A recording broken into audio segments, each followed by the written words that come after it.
계속해서 우리 창세기부터 이제 요한계시록까지 하나님의 구원 역사를 어떻게 하나님께서 이루어 가시는지를 보고 있습니다.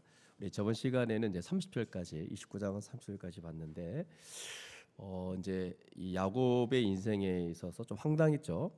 그 라헬을 얻고자 7년을 일했는데 눈 떠보니 이제 레아라. 황당한 일이 이제 벌어졌죠. 맞죠? 예.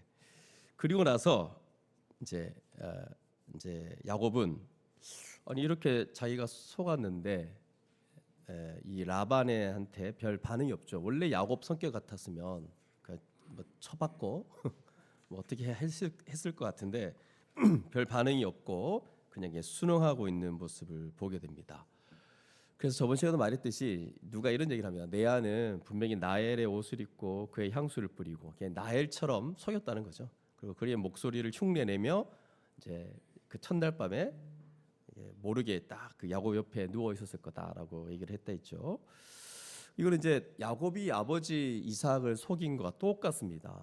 그래서 이제 이 장면을 통해서 우리가 이제 말씀드렸듯이 하나님이 때때로 우리를 다루시는 방식이 우리가 이제 우리 안에 예수 믿는다 할지라도 고집이 있고 교만하고 이기적이고 만약에 뭐 이렇게 속이며 살아가는 그런 죄와 악행이 있다면 그거 다른 사람이 했던 거 그대로 받는다는 거죠. 하나님은 그런 방식으로 그러니까 오늘 이 본문에도 야곱보다 더 강한 라반을 만나게 해서 자신의 모습을 보게 하는 어떤 형제가 늘 말하는 거울 치료를 지금 받고 있는 겁니다. 거울 치료. 아, 내가 이랬지라고 그러면서 엎드리는 겁니다. 그러니까 자신이 한 일이 있으니까 지금 뭐 아무 말 없이 그냥 아무 반응 없이 그냥 엎드리는 그런 모습을 보게 됩니다. 종종 우리를 그렇게 다루십니다, 여러분. 그래서 소그룹 때 이제 이렇게 이런 얘기들 많이 했더라고요. 뭐 내가 그랬는데 똑같이 나도 받더라 이런 얘기들 아마 분명히 있을 겁니다. 근데 이게 야곱에서는 징계 과정인데, 그렇죠? 그럼 이걸 보고 하나님은 이렇게 다루시니 그래 내가 이렇게 한 만큼 나중에 받겠네. 이제 이렇게 가면 안 되고 굳이 이런 징계를 받을 필요가 있냐? 그래서 제가 미리 회개하고 하나님께 나아가면 안 되냐? 미리 회개하고 우리의 죄를 고백하면 되지 않겠냐는 거죠. 그래서 우리는 어린아이 같은 마음이 필요하다 했습니다. 우리가 초반에 신앙생활할 때는 조그만 것 가지고도 즉시로 나가서 회개하고 그랬는데 이 중에 아닌 사람도 있겠지만 그래서 오늘도 이제 예배 중에 제가 강조했죠. 하나님 기회를 주신다고. 이 기회를 주시는데도 의도적으로 하지 않는다. 그럼 여러분 진짜 이 굳은 마음을 어떡합니까? 분명한 것은 우리의 존재, 우리의 정체성, 또 우리는 그리스도 안에 이미 죄사함을 얻고 의롭다함을 얻어서 이제 죄 가지고는 우리의 정체성을 흔들지 않습니다. 여러분 걱정하지 마십시오. 지옥 안 갑니다. 이제 어떤 죄를 지어도 이렇게 말할 수 있는 거예요, 여러분. 어떤 죄를 괜찮습니다, 여러분. 지우세요. 이게 칭의에서 말하는 부분입니다. 끝까지 주님 오실 때 그때 너 죄 없다라고 인정받는데 간다는 거예요. 지금 우리가 예수를 믿는다면 그 정도로 죄에서 이제는 우리의 정체성을 흔들지 않습니다. 우리 신분 관점에서는. 그런데 괴롭잖아요. 죄가 있으면 이 땅을 살아갈 때. 그래서 하나님이 회개라는 선물을 준 건데 기회를 주는 건데 여러분 뭐 괜찮으면 그냥 예수 믿고 그냥 죽으면 돼요. 그냥 마지막 그냥 그것만 생각한다면. 이 땅을 살아가는데 하나님 화평을 누려야 되잖아요. 화평을 주셨는데 그 화평을 이번 성탄절에 누리자 그랬잖아요. 피해자이신 하나님이 우리가 잘못한 거 가지고 이 땅에 오셔가지고 화평하게 해주겠다고 자기가 육신이 되어서 그 처참하게 십자가에 죽습니다. 그래서 화평을 허락했는데 이 화평을 얻은 자가 누리지 못한다. 그 예수 믿는 자 중에 화평을 아는 자가 있는데 누리는 자가 있고 누리지 못한 자가 있어요. 그 누리는 자는 뭐고 누리지 못하는 자는 뭡니까? 이 차이가 생긴다는 거는 누리지 못하는 자가 손해 아닙니까? 그래서 하나님이 회개하시는 그 특권을 우리에게 기회를 주시는데 이 예배 시간조차도 에이 이러면서 이렇게 무시한다거나 몰라. 그럼 뭐 어떻게 하겠다는 겁니까? 이 굳은 마음을 가지고 계속 이렇게 살아간다. 그럼 언젠가 물론 사랑해서 하나님 징계를 주실 건데 그 징계를 그때니 또 받으면 될 텐데 또 얼마나 괴롭게 받습니까?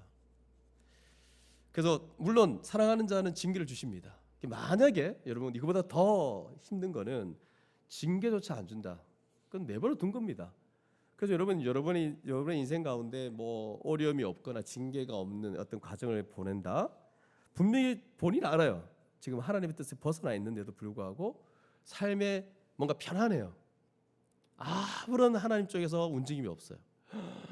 그럼 여러분 더 지금 고통스러워야 됩니다. 날 버렸구나, 내버려뒀구나. 이게 더 저주입니다, 여러분. 근데 이 땅에서 내가 지금 하나님의 뜻에 벗어나 있음에도 불구하고 뭔가 삶이 형통하고 오히려 더 좋고 이걸 가지고 막 좋아하고 있다.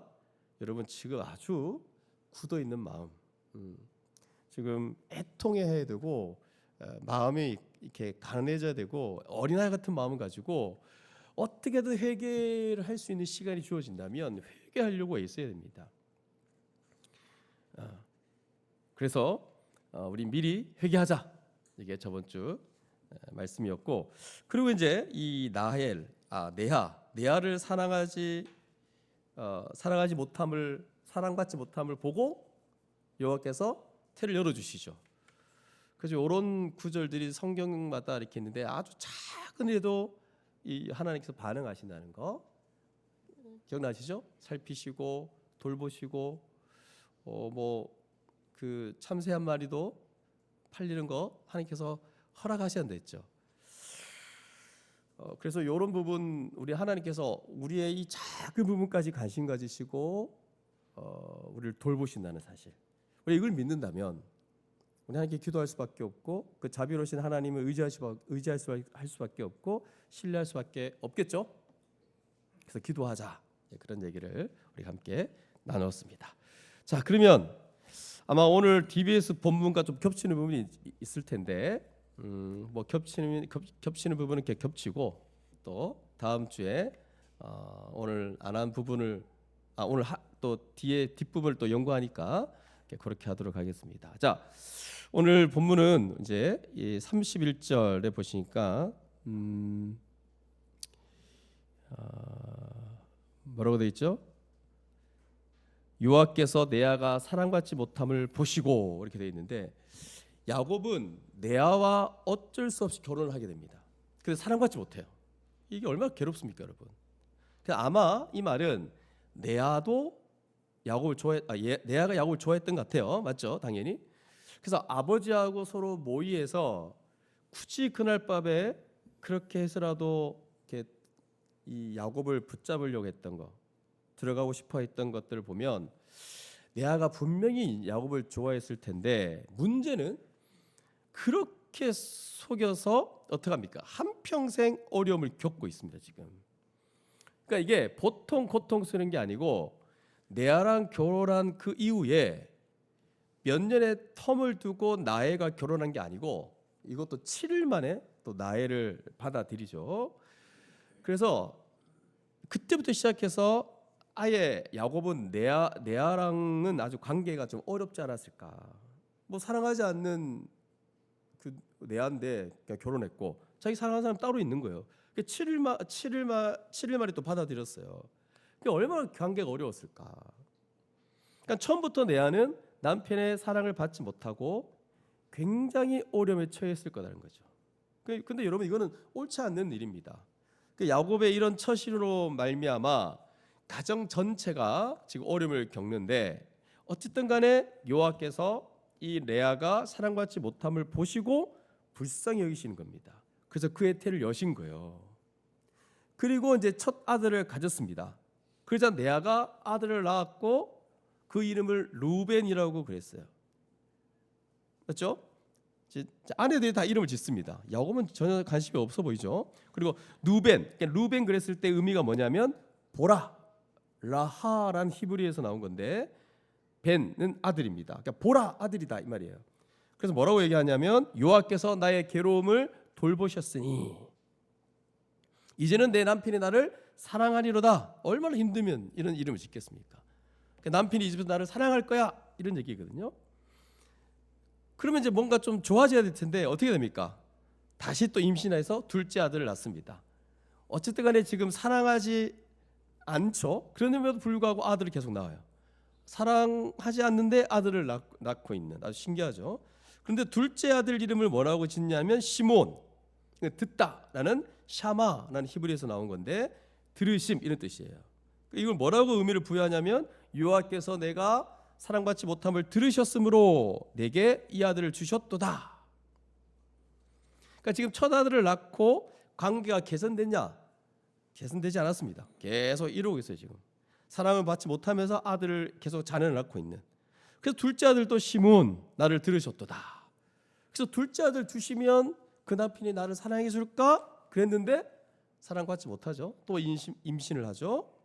그러니까 지금 이 성경 구절이 되게 이제 그 금방금방 일어나는 것 같지만 그렇지 않습니다. 세월이 굉장히 빨리 흘러간 거예요. 이게 뭐 15일 만에 아들을 낳고 그런 거 아니잖아요. 세월이 막 엄청 흘러간 거예요. 그리고 세 번째 아들 낳았는데 그 이름을 뭐라고 말하니까 레위. 레위라는 걸 연합이라는 뜻이에요. 여기에 어떤 의미를 또 부여하니까 내가 아들 3명이나 낳았으니 내 남편이 지금부터 나와 연합하리라. 그러니까 지금과는 다르게 여러분 그 당시에는 자녀를 낳지 못하면 그 자녀를 낳는 거 그리고 또 자녀 중에서 딸을 낳는 거 딸보다 아들을 낳는 거 굉장히 사랑받고 굉장히 영광스러운 것이었어요. 그게 그 당시. 그러니까 지금 레아도 사랑받지 못하니까 이걸 갖고 옵니다. 이걸 밀고 나가는 거예요. 내 남편이 지금부터 나와 연합하리로다. 예. 그리고 레위 그리고 그 위에 어떻게 됐을까? 사랑받으면 좋겠는데 또 사랑받지 못합니다. 그리고 또 임신합니다. 그리고 또 아들을 낳았는데 이제 남편 얘기는 꺼내지도 않습니다. 내가 이제는 여호와만 찬송하리로다. 남편 얘기는 없어요. 이제 여호와만 찬송하리로다. 그러면 이로 말미암아 그가 그의 이름을 유다라 하였고 그의 출산이 멈추었더라라고 되어 있습니다. 그럼 여기 마지막 그의 출산이 멈추었다라고 말하는데 이거 대부분 이제 어떻게 보고 있냐면 태가 다친 게 아니라 남편이 더 이상 부부 관계를 안 한다라는 걸로 해석합니다. 이게 왜 그러냐면 나중에 이제 우리가 읽어봤지만 14절에 보시면 라헬이 합한채라는 임신하게 해주는 식물을 얻었을 때에 뭐라고 흥정하냐면 오늘 밤 내 남편 야곱이 너랑 자게 해줄게 뭐 이렇게 흥정합니다. 그러니까 그럴 정도로 지금 야곱과 레아는 잠자리를 하지 않은 완전히 어려움을 겪고 있는 걸 이제 말해주고 있죠. 자, 그런데 여러분 지금 4명의 아들을 낳았는데 자, 첫 아들인 루벤, 그다음에 시몬, 레위, 유다. 자, 이렇게 가면 이미 연구하신 분들은 이제 아실 텐데 이게 뭡니까, 여러분? 결국 이게 12명이 나오잖아요. 뭡니까? 지금 답을 못하는 사람들은 예수를 안 했다는 뜻이죠. 뭡니까, 여러분? 이스라엘의 12지파입니다. 그러니까 지금 여러분 이게 엄청난 일이 벌어지고 있는 거거든요. 이게 성경 전체 역사 속에서는 나중에 출애굽기나 이런 데 가면 이제 이스라엘 백성의 이 뭐랄까 그 가장 기초가 되는 그 백성의 기초가 이거예요. 이게 야곱의 아들들이거든요. 엄청난 일이 일어나는데 지금 보니 상황이 이런 일이 벌어지고 있는. 그러니까 뭐 이런 어떤 사람이냐면 남편이 나를 사랑하지 않으니까 애라도 많이 낳아가지고 막 남편이 좀 나를 사랑하게 해야지 뭐 그래서 애를 낳을 때마다 봐라 들어라 뭐 이런 지금 상황인 거예요. 그러니까 지금 해결이 안 되고 있는 거예요. 그러니까 이런 상황 이 가정 안에 이런 상황이 벌어진 거예요. 그런 가운데 12지파 그러니까 지금 이런 상황은 아주 비극적인 상황인 거예요. 야곱은 라반이 자신을 속여서 사랑하지 않는 레아와 결혼하고 또 레아는 계속해서 속이고 레아도 속였죠. 그래서 아마 야곱은 그런 속인 레아를 더 사랑하지 않았던 것 같고 또 레아는 한켠에 그래도 이렇게 결혼했는데 좀 남편으로서 좀 자기를 좀 이렇게 좀 해주면 안 되냐 이런 마음이 있고 그래서 또 야곱 입장에서 한 마음 그래도 결혼했으니까 또 사랑하면 될 것 같은데 그러지 않고 그리고 또 사랑하지 않는 야곱을 인해서 막 고통을 계속 겪고 있는 거예요. 그러니까 사랑받지 못하는 그 아내의 심정 여러분 이해가 되십니까? 저희 교회는 이해가 안 되죠. 사랑받고 있으니까. 신혼부부들 여기 앞에 있대. 얼굴이 봐. 뭐 얼굴이 너무 좋잖아. 사랑받고 있으니까. 얼굴이 하얘요. 얼마나 사랑받으면. 그러니까 이거 이해할 수 없는 부분이죠. 근데 지금 사랑받지 못하는 이 심정, 이 레아의 심정을 여러분 이해하십니까? 그래서 여러분 야곱의 아들들을 낳으면서 이게 12지파의 시작이 되는 거거든요. 그러니까 여러분 이 장면을 통해서 알 수 있는 건 뭐냐면 하나님은 이런 모든 이 인간이 갖고 있는 이 처지와 이런 상태, 이 너무 안 좋은 이 상황들을 다 뚫고 그분이 약속하신 그분의 뜻하신 바를 이루어 가신다는 거예요. 그런데 여러분 여기서 그래도 이거 짚고 넘어가야 될 부분은 뭐냐면 우리가 하나님의 뜻대로 살지 않는 많은 부분에 대해서는 굉장히 책임을 져야 한다는 거예요. 물론 이제 메인은 그런 모든 것들을 다 뚫고 하나님이 정하신 그 뜻을 이루어 가신다는 게 메인이지만 그럼에도 불구하고 그럼 우리가 하나님의 뜻대로 살지 않는 건 마음대로 해도 된다 이렇게 적용할 겁니까 여러분? 하나님의 뜻대로 살지 않아도 된다 마음껏 살자 이렇게 적용할 겁니까? 그 부분에서 책임을 져야 됩니다. 인생을 돌아보십시오. 돌아보실 때 여러분 여러분 가운데는 이제 뭐 나이 우리 어르신들도 있고 40, 50대도 있고 40대도 막 있는데 돌아볼 때 늦게 복음을 듣고 늦게 예수를 알신 분들이 대부분은 내가 젊었을 때, 내가 청년 때, 더 학생 때 알았으면 더 좋았을 텐데 이런 얘기를 하거든요. 그러면 그 당시 더 복된 삶을 살 수 있었을 거라는 거잖아요. 근데 다 그렇게 못하고 살아온 거예요. 그런 고백들을 하거든요. 우리의 삶에는 어떤 운명이 정해진 게 아닙니다. 그때마다 하나님이 우리를 자유롭게 했고 또 자유롭게 선택하게 하셨어요. 단지 우리가 좀 믿고 순종하기를 원했던 겁니다. 그러니까 여러분 우리가 했는 그 결정 때문에 우리가 살아왔던 그것 때문에 뭐 운명적인 게 아니고 그거 책임져야 된다는 거예요. 그 오랫동안 악영향을 끼치고 우리의 삶을 괴롭힐 수 있다는 거예요. 그러니까 이 부분에서 그냥 간과해서 넘어갈 수는 없습니다. 우리가 했던 부분들은 책임져야 된다는 거죠. 그렇게 하나님의 뜻대로 살지 않은 것 때문에 우리의 삶이 지금도 뭔가 영향을 받을 수 있다는 거죠. 그러니까 책임져야 된다는 거죠. 무슨 말인지 아시겠죠? 그러니까 지금 일어난 일들은 지금 이 야곱의 가정 안에 일어난 일은 아주 비극적인 모습인 거예요. 이걸 가지고 그럼에도 불구하고 하나님은 뚫고 지나간다. 이건 맞지만 그럼에도 불구하고 우리가 했던 부분들은 책임져야 된다. 그 얘기를 하고 싶은 거고. 자, 그러면 이제 30장 1절에 넘어가면 라헬이 이제 가만히 있지 않습니다. 이제 30장 1절에 보면 야곱이 자기를 그렇게 사랑해 준데도 불구하고 자기 언니만 애를 계속 낳으니까 당시의 풍토에는 자녀를 안 낳으면 굉장히 힘들거든요. 그러니까 그냥 라헬이 가만히 있지를 못하는 거예요. 그래서 자기가 야곱에게서 아들을 낳지 못함을 보고 그 다음에 뭐라고 말합니까? 30장 1절에 그의 언니를 시기하여라고 되어 있죠. 라헬도 지금 상태가 너무 안 좋은 거예요. 지금 상태가 굉장히 안 좋으니까 분노, 시기, 질투. 그래서 뭐라고 얘기하냐면 야곱에게 막 따집니다. 내게 자식을 낳게 하라. 그렇지 아니하면 내가 죽겠노라. 아주 극단적인 얘기를 하죠. 그러니까 대단한 각오로 얘기합니다. 지금 라헬의 심정이 이 정도라는 거예요. 분통이 터지고 시기하고 질투하고 그러면서 괜히 누구한테 지금 뭐 화풀이합니까? 누구가 미워요? 야곱이 미워지는 거예요 지금. 이러면 결국 아내들이요 만만한 게 남편입니다. 남편한테 왜 그렇게 분통을 터뜨리는지.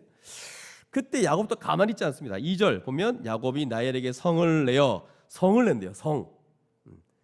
그대를 임신하지 못하게 하시는 이는 하나님이시니 내가 하나님을 대신하겠느냐. 낳지 못하는 거 왜 나보고 얘기해? 얘기해요. 지금 이게 마음대로 되는 거 아니잖아. 지금 이제 고급스럽게 막 얘기하는 것 같지만 지금 막 싸우고 있는 거예요. 야곱하고 라헬이. 그런데 야곱의 말 중에 하나님이 그대를 임신하지 못하게 한다 이런 얘기를 하는데 이건 여러 가지 의미를 갖고 있습니다. 사실 이 모든 상황 가운데서 라헬은 레아를 멸시하고 레아가 사랑받지 못하고 또 뭐 거짓 결혼한 것 때문에 그래서 라헬 입장에서는 자기가 약간 정부인 것처럼 생각하죠. 그래서 라헬의 태도를 보면 뭔가 좀 그래요 지금. 그러면 라헬은 어떤 면에서는 정상적이라면 이런 마음을 갖지 말아야 됩니다. 뭐냐면 언니 레아의 심정을 좀 이해하고 좀 남편이 이상하게 자기만 사랑하고 언니를 무시하고 막 그러면 야곱 남편 야곱 남편 자기 좀 그러지 마세요라고 가정의 평화를 이끌어내는 거. 그리고 그저 다음 자녀들을 기다리면서 그 자녀를 하나님의 약속의 자녀로 잘 기르려고 하고 가정의 평화를 이루고 아름다운 삶의 열매를 맺으려고 하는 거, 그렇게 하는 게 나엘의 역할이었습니다. 근데 그렇게 하지 않죠. 그래서 아마 이게 태를 닫는 부분이 아마 여호와께서 다 보고 계셨다는 거죠. 그런 의미가 있을 거예요. 태를 닫았다는 게. 근데 어떤 사람은 어려움을 겪어도 그 어려움 속에서 어떤 면에서 막 쫙 자라고 풍성해지는 사람이 있는 반면에 어떤 사람은 고집이 왜 이렇게 센지 10년, 20년을 버티는 사람도 있어요. 그런 면에서 뭐 10년, 20년 버티는 거에 대해서는 아주 이것도 인정해 줘야 됩니다. 맞죠? 하지만 하나님이 기뻐하지 않는 겁니다. 그래서 이제 야곱이 화를 내면서 얘기할 때 나엘 쪽에서는 대안이 있었어요. 그게 뭐냐면 3절을 보니까 내 여종 비라가 있다 이렇게 얘기하고 있습니다. 그래서 이 당시 풍습에는 여종을 통해서 동침할 때 그 아들을 정부인의 자녀로 딱 이렇게 받아주는 그런 풍습이 있었는데 3절 보십시오. 나엘이 이르되 내 여종 비라에게 들어가라. 그가 아들을 낳으면 내 무릎에 두리니 그러면 나도 그로 말미암아 자식을 얻겠노라 하고. 자, 이런 제안을 하고 있는데 이건 이미 아브라함 파트 때도 나왔던 부분이다. 사라의 생각이었죠. 그래서 여러분 이런 생각으로 인해서 가족이 분열돼지고 지금 너무 안 좋은 상태인 거예요. 이게 결국 약속의 자녀로 안 되는 거잖아요. 그래서 이때 그렇게 하지 않아야 되는 거고, 근데 지금 나엘의 보인 반응은 정상적인 게 아니다는 거예요. 그래서 나엘을 보면서 이거 지금 약간 정신이 나갔나? 라고 말할 정도로 이게 좀 굉장히 이상한 거예요. 근데 4절에 보니까 그의 시녀 비라를 남편에게 아내로 주었더니 야곱이 그에게로 들어갔더니 라고 되어 있어요. 야곱도 좀 이상합니다. 야곱은 또 아브라함도 그렇고 야곱도 그렇고 이건 아닌 거다라고 말하는 것 같은데 은근히 또 들어가요. 그래서 이게 지금 이 가정이 뭔가 좀 지금 뭔가 정상적이지 않죠. 야곱도 이건 아니다라고 얘기를 해줘야 되는데 이게 뭐 동기가 어쨌든 간에 동기도 그렇고 행위도 그렇고 이게 지금 야곱도 안 좋은 거죠. 그러니까 지금 가정 안에 지금 온갖 안 좋은 좀 모습을 나타내고 있습니다. 그럼 비참한 일들이 이 가정에서 벌어지고 있다. 뭐 비참할 뿐만 아니라 아주 추잡하고 더러운 그런 모습이 나타나고 있다는 거죠. 근데 또 비라는 애를 낳아요. 또 임신해서 야곱에게 아들을 낳았습니다. 또 나엘이 그 이름을 짓죠. 비라가 짓는 게 아니라 나엘이 짓습니다. 하나님이 내 억울함을 푸시려고 내 호소를 들으사 내게 아들을 주셨다. 뭐가 억울합니까? 맞죠? 근데 또 억울하다 그러고 하나님 이름을 거론하면서 내 억울함을 푸시려고 내 호소를 들어서 내게 아들을 주셨다. 그래서 그 이름을 단이라고 지었고 억울함을 푸셨다, 정당함을 입증해 주셨다 이런 의미예요. 그러니까 뭐가 정당한지 모르겠지만 지금 나엘이 말하는 억울함조차도 좀 이상하고, 그러나 나엘은 멈출 수가 없습니다. 왜? 레아가 4명이나 낳았으니까. 그래가지고 비라한테 힘내라 그래가지고 다시 임신하죠. 그래서 둘째 아들을 야곱에 낳았습니다. 그리고 8절 한번 보십시오. 8절을 보니까 또 내가 언니와 크게 경쟁해서 이겼다. 뭘 또 경쟁합니까? 맞죠? 그래서 그 이름을 납달리, 그 의미가 경쟁함 이런 뜻이에요. 그래서 이걸 번역하니까 나의 고투다, 나의 투쟁이다 이런 뜻입니다. 비라가 투쟁했지, 자기가 투쟁했다 그러고. 그래서 레아도 사실 보면 이름을 지을 때 그 남편과의 관계 때문에 이름을 짓는 거고, 맞죠? 또 나엘은 또 언니를 시기하고 그래서 여종까지 동원해가지고 이름을 짓는. 그러니까 지금 이 장면은 아침 드라마, 막장 드라마 같은 모습이에요. 역사 드라마 안에 보면 후궁들의 싸움, 지금 이런 모습인 거예요. 그거와 비슷한 거예요. 근데 이게 멈춰도 이거는 지금 이 가정에 뭔가 이상한 일이 벌어진 건데 9절에 드디어 네아가 등장합니다. 네아가 자기의 출산이 멈춤을 보고 그의 시녀 실바를 데려다가 야곱에게 주어 아내로 삼게 하였더니, 실바가 등장했죠. 앞에는 누구죠? 비라, 여기는 실바. 아들을 낳습니다. 아들 왜 이렇게 잘 낳는지. 그래서 야, 이렇게 잘 낳구나. 야곱 힘이 세다는 거죠. 그렇죠? 근데 이제 우리가 보통 볼 때 이제 그냥 일반적으로 봤을 때는 약간 에서가 힘세고 털이 많고 남성스럽고 사냥하고 그러고, 야곱은 약간 여성스럽고 요리만 하는 사람인 줄 알았는데 우물 덮어놨던 돌을 혼자 탁 들었던 거 기억나시죠? 그러니까 힘이 센 거예요. 그러니까 이렇게 애들을 숨분숨분 낳는 거죠. 힘이 센 거예요 지금. 그래서 또 레아가 실바를 통해 아들을 낳습니다. 또 레아가 이르되 복되도다 하고 이름을 갓, 복됨, 행움 이런 뜻이에요. 그냥 멈출 수가 없습니다. 왜? 비라가 둘 낳았으니까 실바도 둘 낳아야 되는 거예요. 지금 여러분 보십니까? 경쟁, 막 시기, 막 이런 거. 둘째 아들 야곱에게 낳았으며, 그리고 레아가 뭐라고 하냐면 기쁘도다, 모든 딸들이 나를 기쁜 자로 하리로다. 그러니까 여러분 이게 경쟁하면서 너가 이만큼 낳았으니까 나도 이만큼 낳겠다 막 낳은 거고, 그리고 뒤에 가니까 이제는 뭐 여호와를 찬송하다 이런 말도 없습니다. 여호와 이런 것도 없어요. 또 뭐 행운이다, 또 기쁨이다, 행복이다 이러는데 뭐 여기 무슨 행복 기쁨이 있습니까? 나로서는 4명, 실바로서는 2명, 6명이나 낳은 거예요 지금. 뭐 이러고 있는 거예요. 야, 막 난 낳았다 이러는 거예요. 그래서 그 이름을 아셀, 기쁨이다 뭐 이렇게 짓습니다. 그러니까 상황은 지금은 아주 악화되는 상황, 점점 안 좋아지는 이 모든 상황 속에 시기, 질투가 들어가 있고, 야곱은 처신을 잘못했고, 아니 그러니까 아내와 이왕 결혼했으면 좀 아내 사랑하고 돌봐야 됨에도 불구하고 함부로 행하고, 이게 아내 돌보고 아내 사랑하는 게 하나님의 뜻인데 그러지 않았던 거죠. 이것 때문에 두 여자의 관계는 뭐 거의 파탄지기에 이르렀고, 시기, 질투하는 바람에 요정까지 동원해서 아들을 낳는 집안이 완전히 엉망인 거예요. 도덕적으로도 막 두 아래를 얻고 있으니, 그리고 요정까지 동원하니 도덕적, 윤리적, 정서적, 관계적인 면에서 지금 황폐한 가정이 된 거예요. 점점 상황은 악화되어가는. 근데 이 와중에는 얼마나 애를 잘 낳는지, 자 이런 장면입니다, 여러분. 여러분 이렇게 개인적으로 연구할 때는 이게 막 실감이 안 나죠. 뭐 저도 뭐 실감 잘 안 나겠지만 어쨌든 그래 좀 낫죠. 이 장면, 이런 장면이라는 거예요. 그럼 여러분, 저는 이 장면을 보면서 우리의 인생에서도 분명히는 분노한다든지 미움과 질투의 감정이 격해지는 시기가 분명히 있을 거라 생각합니다.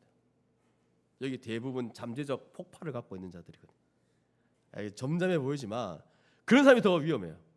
쌓아두고 팍 터트리는. 그래서 평소에 좀 터트리는 사람이 훨씬 약해 좀. 근데 조용하고 좀 이런 사람이 이렇게 쌓아놓고 터트릴 때가 있습니다. 그러니까 교회 생활할 때도 마찬가지고, 직장에서도 마찬가지고, 가정에서도 마찬가지고, 자기 안에 이 시기, 질투, 막 분통이 터지고 억울하면 견딜 수 없을 때가 있을 텐데, 여러분 그때 잘 푸십시오. 이거는 이제 뭐 제 경험상도 그렇고 여러분도 그럴 텐데, 그걸 터뜨렸다 평생 후회할 짓을 하지 마시고 푸셔야 됩니다. 인생에 견딜 수 없을 만큼 그런 시기가 올 때 있을 때 여러분 푸십시오.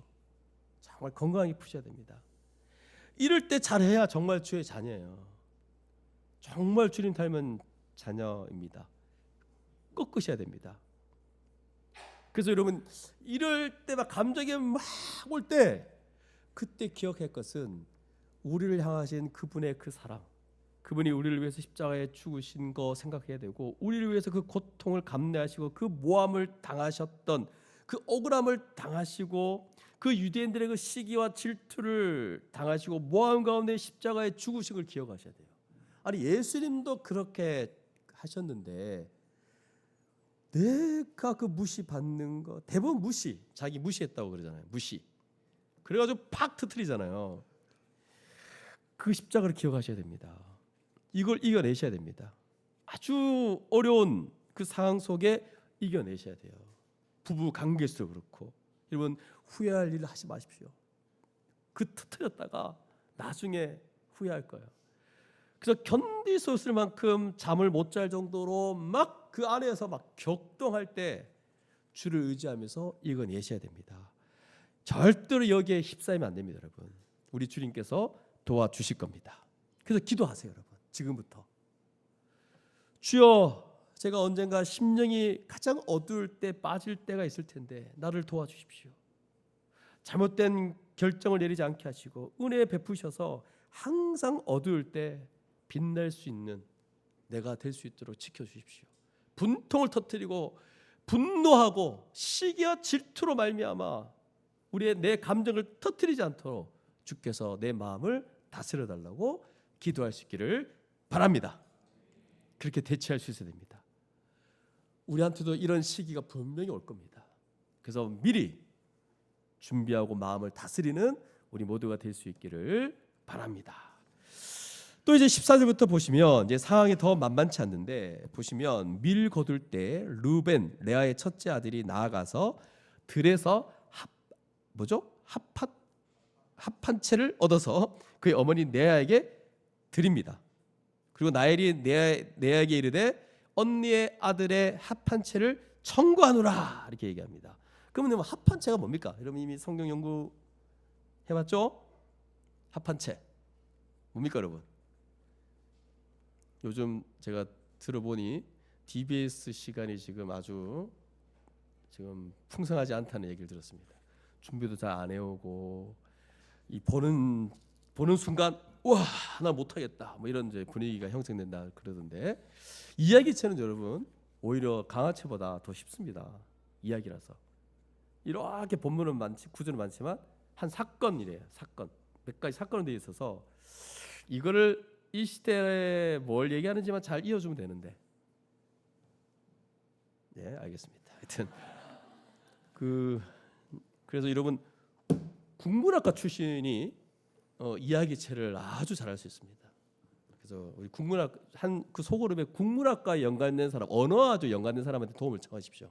공대 이런 사람은 안 됩니다. 이야기체는 그러니까 국문학과 약간 뭐 국문 쪽에 있는 사람들 도움을 청하십시오. 아시겠죠? 그 요 이야기를 잘 요약할 수 있고 그 사건을 메시지화 시키면 되는 건데 이제 흥미가 없어졌다는 얘기를 들어서 제가 마음이 아픕니다. 책을 안 하니까 더 그런 거죠. 책 뒤에 그렇게 막 나와 있는 이것도 없고 이게 진짜 성경 연구입니다. 이제부터 시작입니다, 여러분. 그래서 합한 채 이런 거 이제 찾아봐야 되는데 네이버는 솔직히 좀 객관적이지 않습니다. 구글도 객관적이지 않지만 어쨌든 그런 데 찾지 마시고 좀 이렇게 객관적인 데를 찾아야 돼요. 그래서 합한 채 뭡니까? 이게 맨드레이크라는 식물이에요. 그래서 세 번 얘기해 보니까 좌기나무라고 되어 있습니다. 뭐 저도 아는 것 같이 저도 몰라요. 근데 식물의 뿌리가 이렇게 사람 모양으로 되어 갈라져 있다라고 되어 있어요. 임산이나 삼산 같은 모습. 임산 뽑아봤죠? 임산? 삼산 먹어봤죠? 이렇게 사람 모양으로 되어 있잖아요. 그러니까 그 당시 이게 뭐냐면 보통 두 가지 효능이 있다고 믿었대요. 사실이 아니고 믿었대요. 하나는 남자들이 먹으면 굉장히 아까 제가 말했던 야곱처럼 힘이 생기고, 그다음에 여성들이 먹으면 임신 유도제 같은 임신을 돕는 효력을 가졌대요. 또 약간 정신이 혼미해지는 치염제 같은 성격도 지니고 있었대요. 근데 사실이 그런 게 아니고 미심적인 거였어요. 그러니까 임신 유도제 같은 게 아닌데 그 당시 사람들이 그렇게 믿었다는 거예요. 근데 루벤이 그걸 얻은 거예요. 그래가지고 당연히 루벤이 자기 엄마한테 들었겠죠. 그랬더니 이 소식을 들은 라헬이 그 언니에게 가서 얘기하는 거죠. 그거 좀 달라는 얘기입니다. 그때 레아가 가만히 있겠습니까? 뭐라고 말합니까? 내가 내 남편을 빼앗은 것이 작은 일이냐? 호통치는 거죠. 호통. 사실 빼앗은 건 본인이지 않나요? 물론 이제 결혼해서 남편이 이제 여동생 나이만 사랑하니까 남편이 빼앗긴 것처럼 느낄 수 있지만 본인을 빼앗은 거잖아요, 그렇죠? 그냥 수모를 당하고 있는 거예요. 그러니까 얼마나 큰 고통을 당했으면 남편을 빼앗긴 것처럼 여기고 있어요. 그래서 이런 말도 합니다. 네가 내 남편을 빼앗은 것이 작은 일이냐? 근데 네가 내 아들의 합한 채도 빼앗고자 하느냐? 지금 여러분 느껴지지 않습니까? 원망에 찬 그 분노. 지금 이런 관계인 거예요. 근데 나엘이 별로 반응을 하지 않습니다. 나엘도 막 할 말 할 것 같은데 왜 그러냐니까 지금 목적이 있는 거예요. 합한 채를 얻어야 되는 거거든요. 지금 나엘에게는 자기도 아이를 낳지 못하는 게 너무 힘든 거예요. 아이를 낳고 싶은 거예요. 아이를 낳았으면 좋겠다. 예.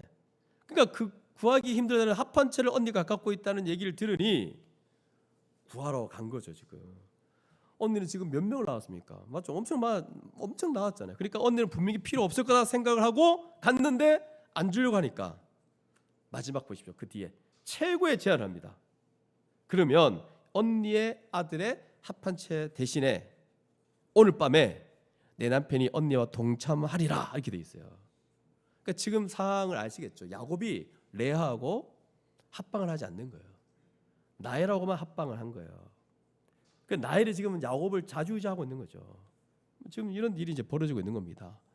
그 지금 이 상황이 이해되지 않지만 지금 이 상황과 처지가 만만치 않고 그래서 결국 16절 보니까 저물 때에 야곱이 들에서 돌아오매 레아가 나와서 그를 영접하여 이르되 내게로 들어오라. 내가 내 아들의 합한 채로 당신을 삼노라. 그 밤에 야곱이 그와 동침하였더라. 참 웃긴 건 야곱은 또 하라면 또 해요. 이리로 들어가라 들어가고 또 저리로 들어가면 들어가고 오늘 합한 채로 당신을 삼노라 그러니까 또 들어가고. 야곱 참 어떨 때는 의지의 인간인데 어떨 때는 하라는 대로 하는 아주 생각 없는 자기 이런 뭐랄까 자기가 이렇게 선택하는 어떤 그 의지가 없는 그런 자처럼 보입니다. 자, 그러면 이런 흐름상 그러면 이제 결론 합한 채도 얻었다. 그러면 라헬이 애를 낳아야 되는데 17절 라헬이 애를 낳지 않습니다. 오히려 하나님이 레아의 소원을 들으셨으므로 그러니까 남편의 사랑을 구하고 또 하나 아이를 더 낳았으면 했는 것 같아요. 그래서 임신합니다. 야, 어쨌든 지금 우리가 이 장면을 보면서 레아의 임신 능력은 탁월하다라는 걸 알 수 있습니다.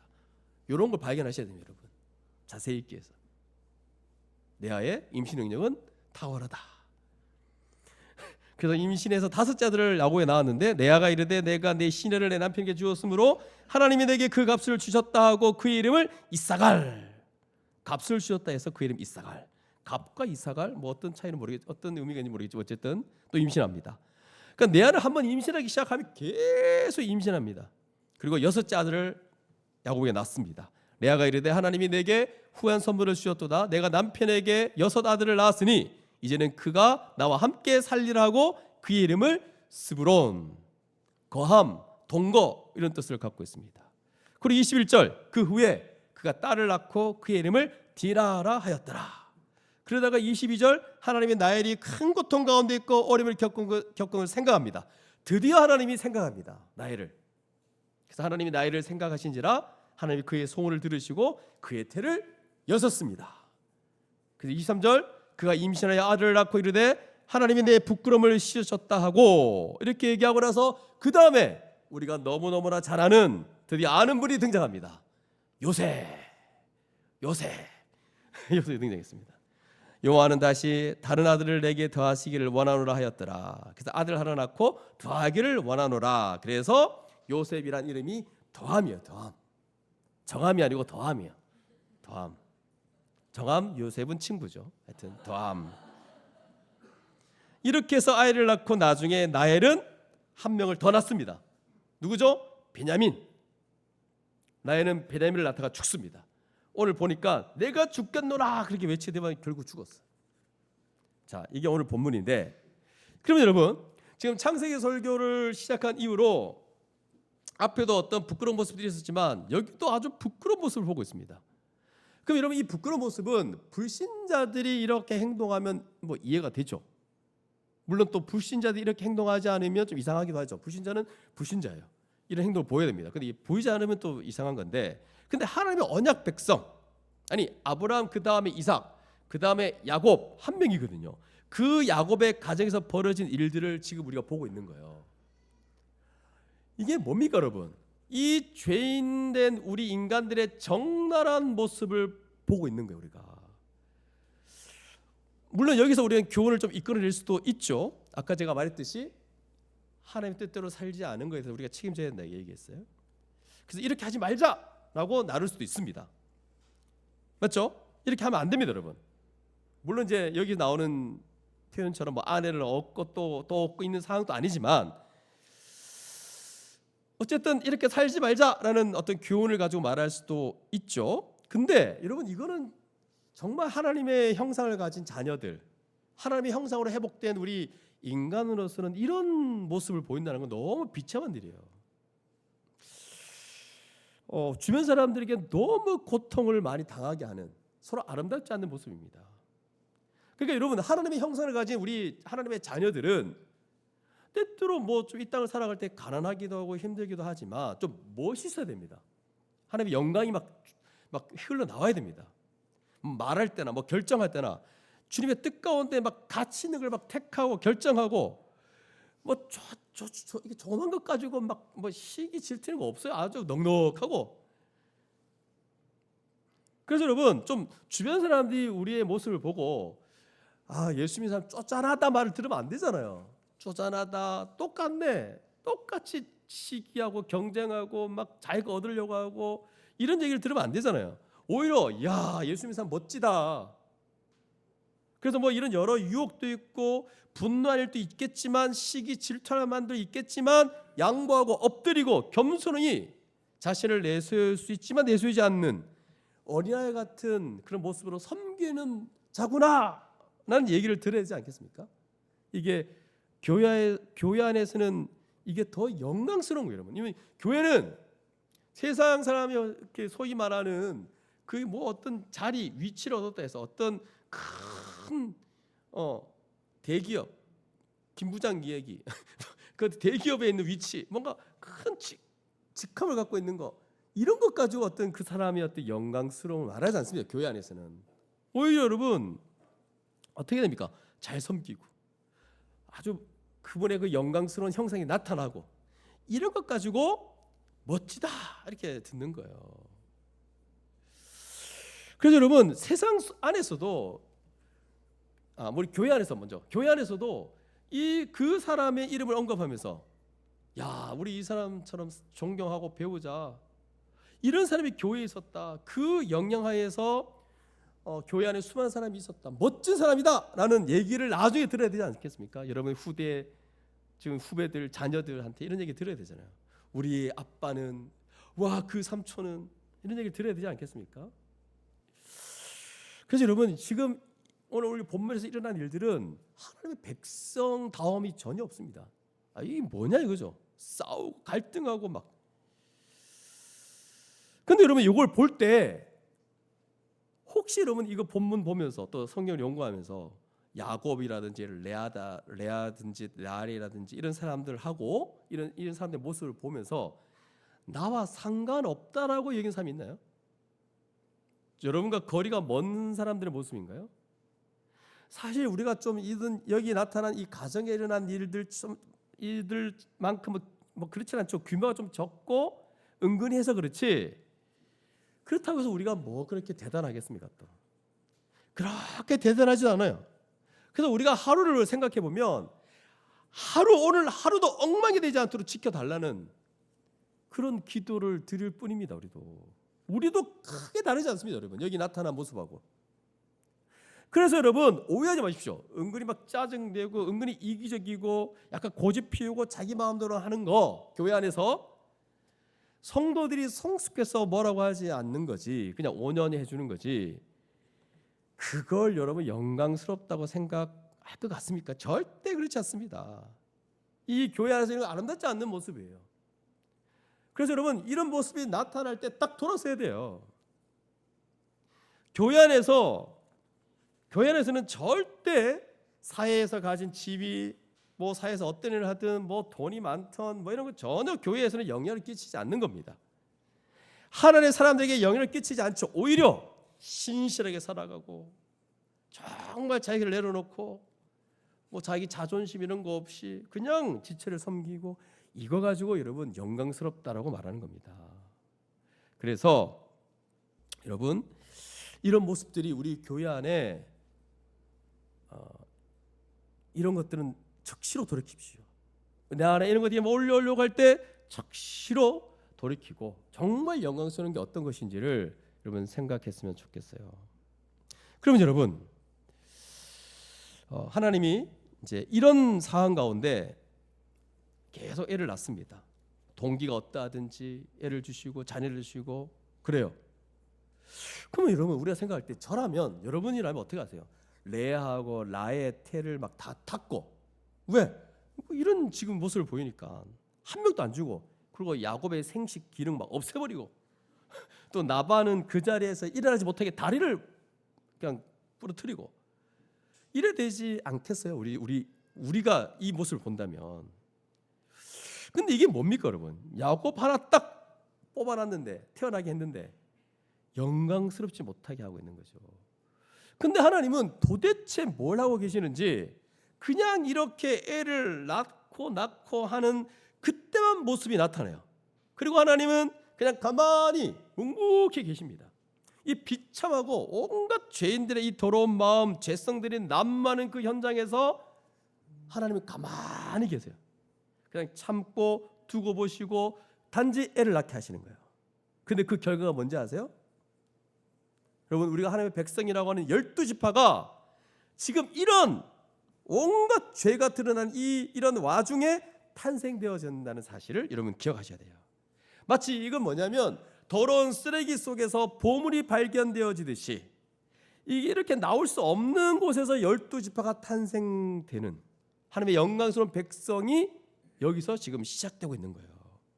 아니, 또 다른 말로 얘기를 해보면 아브라함에게 큰 민족을 이루게 하시겠다고 말씀했는데 그 아브라함 아들 하나 달랑 낳고 이삭 아들 둘 낳았는데 그 중에 한 명만 택함을 받았죠. 그래서 한 명 한 명 가다가 지금 뭡니까? 야곱의 이런 말도 안 되는 이 엉망인 가정을 통해 12명의 아들이 태어났어요. 그래서 여러분 나중에 어떻게 되는지 아세요? 어떻게 되냐면 수많은 하나님의 백성이 놀랍게 시작되는 기초예요. 이게 이때부터는 쫄쫄쫄 시냇물이 흘러가다가 강으로 확 넓어지고 나중에 갑자기 바다가 되어지는 그런 거대한 하나님의 그 뜻의 실현이 되는 현장이 지금 이루어지고 있는 거예요. 12지파 바로 영광스러운 하나님의 백성이 여기서 시작되고 있는 장면이라는 거예요. 여러분, 이게 하나님이세요. 근데 여러분, 우리도 이와 다르지 않습니다. 우리 교회도 뭐가 괜찮겠습니까? 엉망인 상황 가운데 하나님은 그분의 일을 하시는 거예요. 그래서 절대로 그렇게 생각하지 마십시오. 우리가 엉망으로 살아도 하나님은 하실 일을 하신다. 이건 우리가 얘기하는 게 아니에요. 그건 하나님이 하시는 거고 우리는 정말 죄송해서 그렇게 못하죠. 왜? 우리에게 베풀어 주신 그 십자가 은혜를 생각할 때 우리는 절대로 엉망으로 살 수 없습니다. 마음대로 할 수 없습니다. 그러니까 이것을 볼 때마다 내게 이런 모습이 있는가? 시기, 질투, 경쟁, 내가 속이는 일은 없는가? 인간의 힘으로 능력으로 뭔가 이루어가려는 마음은 없는가?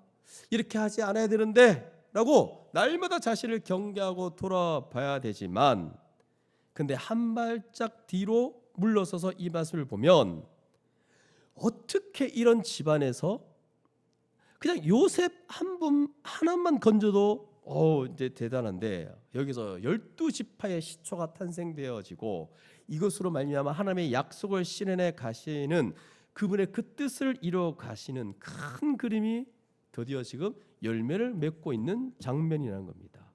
이걸 위해서 하나님이 구별하시고 복 주시는 거룩한 하나님의 백성들이 어떻게 이렇게 탄생되냐 이거죠. 이런 와중에 이런 인간의 이 죄악의 모습이 나타나는 이 과정 속에 어떻게 이런 하나님의 영광스러운 백성이 탄생되냐 말이냐 이 말이에요.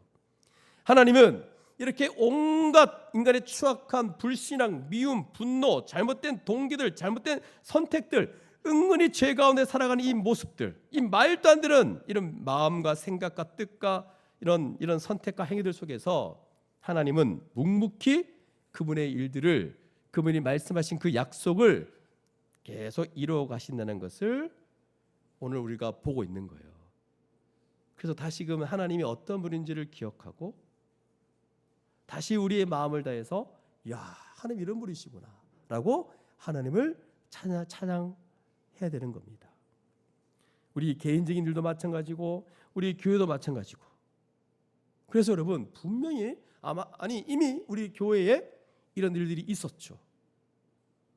그런 일들을 볼 때 저 개인적으로 와, 우리 교회 끝나는 거 아닐까 라고 한 5초 정도 생각했어요. 다시 딱 생각을 바꿨어요. 이미 우리 교회도 이런 일이 있었고 이런 온갖 배신, 온갖 뒤통수, 온갖 일들이 있었죠. 근데 여러분 앞으로도 개인적인 일들뿐만 아니라 우리 교회 안에서도 악한 일들이 일어날 것이고 배신이 있을 것이고 배반이 있을 수도 있을 거고 실수가 있고 악한 동기들이 있을 수 있다는 거죠. 근데 여러분 기억할 것은 우리가 한번 겪었죠. 이런 일이 있을 때 이것으로 인해서 하나님의 일이 막힌다고 전혀 생각하지 말라는 거예요. 아니 우리 공동체 안에 한 몸이라서 더 사랑하고 믿고 더 믿을수록 어떻게 해요? 더 절망이 커지겠죠. 그럴 수 있죠. 그럼에도 불구하고 그 어떤 일이 있어도 하나님은 우리 인생을 향해서 가지신 그 뜻과 우리 교회를 위해서 가진 그 뜻을 계속해서 이루어 가신다는 것을 우리가 믿고 어떤 상황 가운데서도 낙심하지 말아야 된다는 사실입니다. 그리고 이 모든 배반과 거부와 악한 생각들 이 모든 것을 하나님은 다 뚫어버리고 하나님이 원래 가지신 그 뜻을 계속해서 이루어 가시는 그 하나님이 지금 우리 공동체와 또 저와 여러분 가운데 함께 계신다는 사실을 날마다 믿고 그분을 향한 신뢰를 가지고 그분을 의지하며 이 땅을 살아가는 우리 모두가 되기를 주님의 이름으로 축복합니다. 함께 기도하겠습니다.